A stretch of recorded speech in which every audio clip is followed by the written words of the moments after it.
ayan na po yung ating na-harvest na mga cabbage. Ginawa ko na pong mga kimchi. Ayan, ito po yung una nating na-harvest na ginawa nating kimchi. Ayan. Wow, look at that. Grabe, ang sarap po nito. Ang sarap po ng aking ginagawang kimchi. Kapag may itinanim, may aanihin at may magagawang kimchi, o di ba? Ito po yung ating bell pepper na napitas doon at nilagyan po natin ng pampabango yung ating kimchi. Nilagyan natin ng bell pepper. Ayan ang ating napitas doon. Ito po yung ating mga napitas na mga bell pepper doon sa ating garden. Ayan, may natira tayong mga cabbage. Bali yan ay ilalagay natin sa ating nilaga. Ayan. Wow, silipin natin. Ang bango niyan, ang sarap niyan. Ang ganda po ng aking pagkagawa ng aking kimchi. Dahil subok ko nang gumawa ng kimchi. Ayan. Okay, at sa sunod na araw, bibili tayo ng mga seeds para doon sa ating harvestan na mga paso. Tataniman po natin yan. Tataniman po natin yan doon ng mga mabibili nating seeds doon sa ating mapupuntahan kung saan tayo makakabili ng ating mga seeds. Ayan. Tara at aabangan natin yan at pag nakabili na tayo ng seeds, tataniman na po natin yung ating mga pinagharvestan ng mga cabbage. Ayan. Update tayo sa sunod na araw pag tayo ay bibili na. 2,000 years later.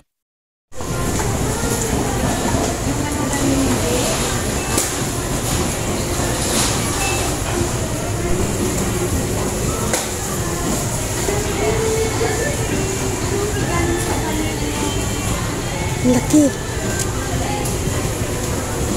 Oh, parang ilo.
Wow, look at that. Grabe, magtatanim na tayo. Ayan, andito na tayo ulit sa ating garden. Ayan, busy morning. Good morning sa lahat dyan. Ayan na po yung ating mga seeds na nabili kahapon. Ayan, oh. Papakita ko sa inyo. Ayan po yung ating napiling itatanim dito sa aking mga paso na ito. Itong mga radish na ito. Ito, hindi pa po natin nasubukang itanim to dito. Kaya, subukan natin kung sila ay mabubuhay dito sa mga paso na ito. Ayan. Ito na po yung ating mga paso na pinagharvestan ng mga cabbage na ginawa nating kimchi. Ayan na po. Mga matataba na po yan. Nilagyan ko na po yan ng mga compost na aking ginawa. Ayan. Organic lang po tayo. Katulad nito, ayan po yung mga ginagawa ko. Ayan. Ito, nalagyan ko po sila ng nabulolo naman ako. Ayan. Ito po sila ay lalagyan ko sila ng mga lupa. Bali, magiging mabubulok na po ito. Lalagyan ko sila ng lupa. Tapos, lalagyan ulit ng mga nabubulok. Tapos, lupa ulit. So, bali, patong-patong na po sila. At saka, papabayaan ko lang po sila dyan ng ilang araw para yan ay mabubulok. Magiging compost na po yan. Ayan po yung mga ginagawa ko para magiging mataba yung ating mga lupa. Ayan. Katulad dito, na-harvest ko na po yung mga ginawa ko. Kaya ayan, nailagyan ko na po yung mga yan. Ayan. Katulad ng mga lettuce. Matataba po yung ating mga lettuce. Kaya, ayan ang kanilang mga resulta ng aking mga ginawa na mga compost. Ayan. Tara na at tayo'y magtatanim na ng ating mga radish. Okay, ayan na po yung ating mga seeds ng mga radish. Yan. Ayan po sila. Ang ating uunahing itatanim ay ang kulay puti na Chinese radish. Dito po natin sila itatanim sa mga paso na ito. Dito bali sa kabila, doon po yung kulay red natin na itatanim. Ayan, ihanda yung mga lupa para ganyan. Bago natin sila ilalagay. Ayan. Bali yung mga lupa na yan, yung mga pinagtanggalan dito ng mga cabbage. Ayan, okay na po silang taniman ngayon. Ayan, ganyan lang. Ayan po yung ating mga seeds na mga puting radish. Sana yan ay mabubuhay.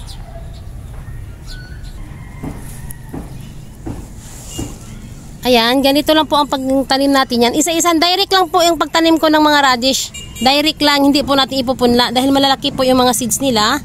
So, bali, ang itatanim natin dito ay 5. Meron sa gitna. Bali dito sa gilid. Tsaka gilid, ganyan. Ayan, ganyan po ang mangyayari. Diyan natin ilalagay yung ating mga radish. Bali, 5 ang ating ilalagay.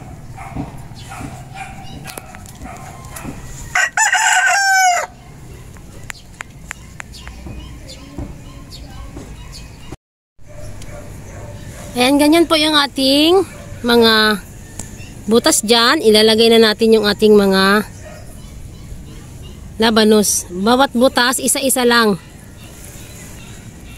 Ayan.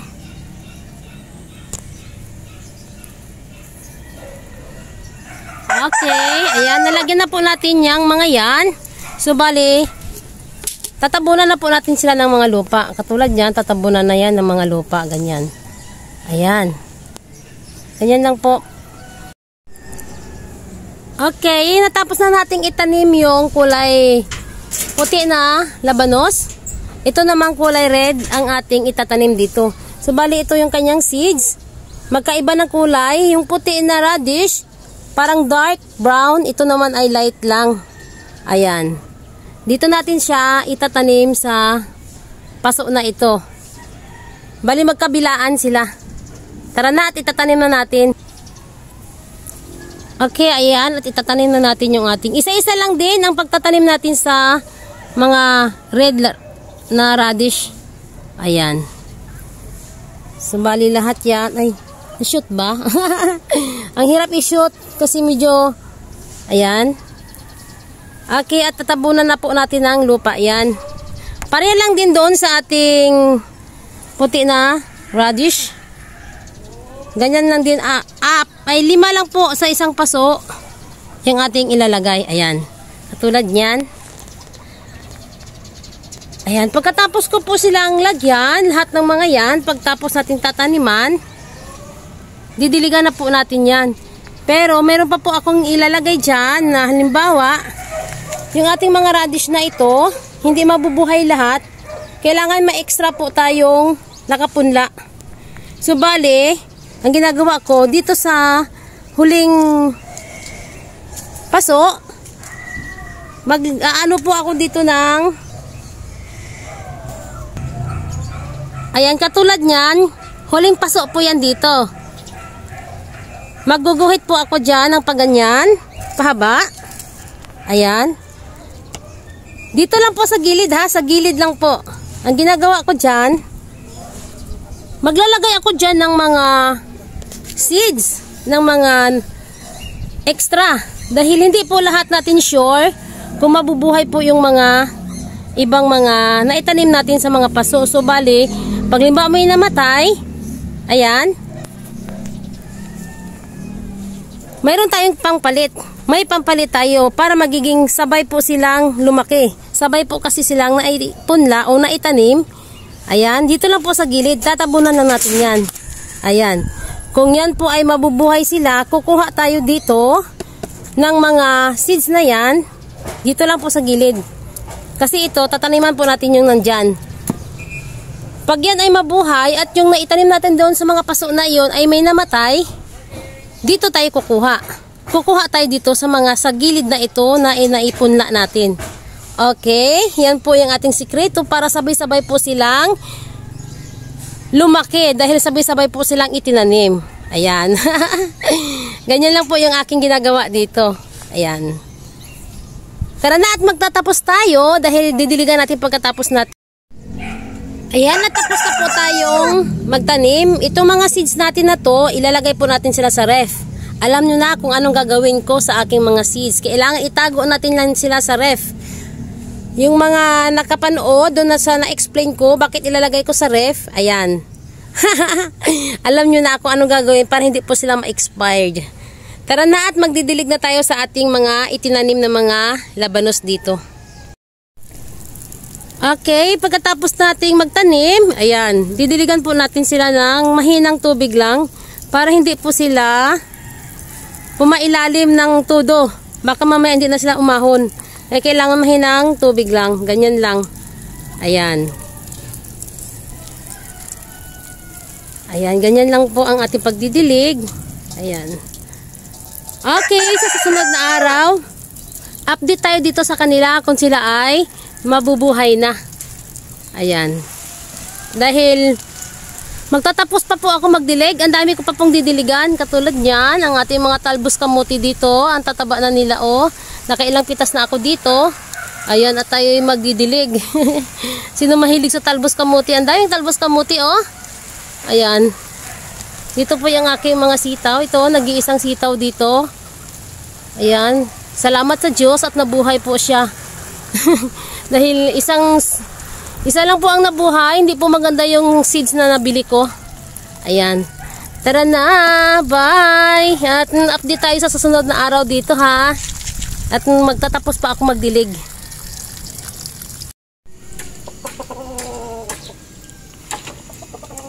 Update tayo ngayon sa ating labanos na naitanim dito sa aking paso. Ayan, ito na po sila, oh, buhay na po sila, ayan.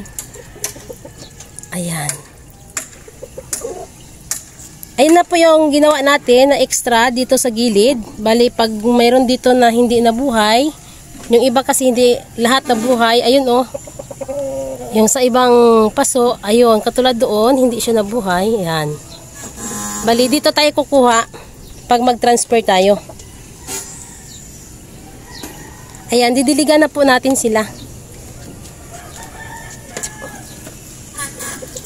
Ayan, dapat yung pandilig natin mahina lang.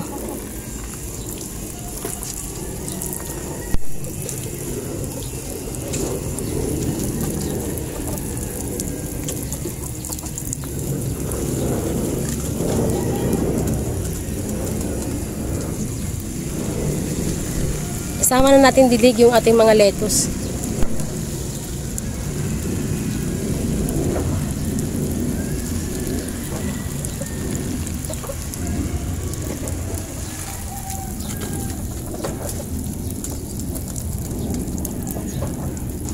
Ayan.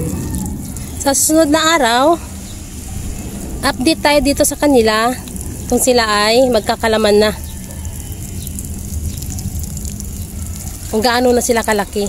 Katulad nito, itong banda rito, ayan, hindi siya nabuhay banda rito. So, bali yung ginawa natin, naglagay tayo doon sa gilid ng mga extra na pwede nating pampalit dito sa hindi nabuhay. Dito naman, banda rito, yung ating mga red na labanos. Ang ganda po ng kanilang talagang kulay red. Ayan kanilang puno. Dito banda hindi nabuhay. Ayan walang nabuhay dyan. So, bali, yung iba dyan, may extra naman tayo. Katulad niyan, dalawa. Kunin natin yung isa. Ayan, yung ginawa natin na nagawa tayo dito ng mga extra lang. Ayan.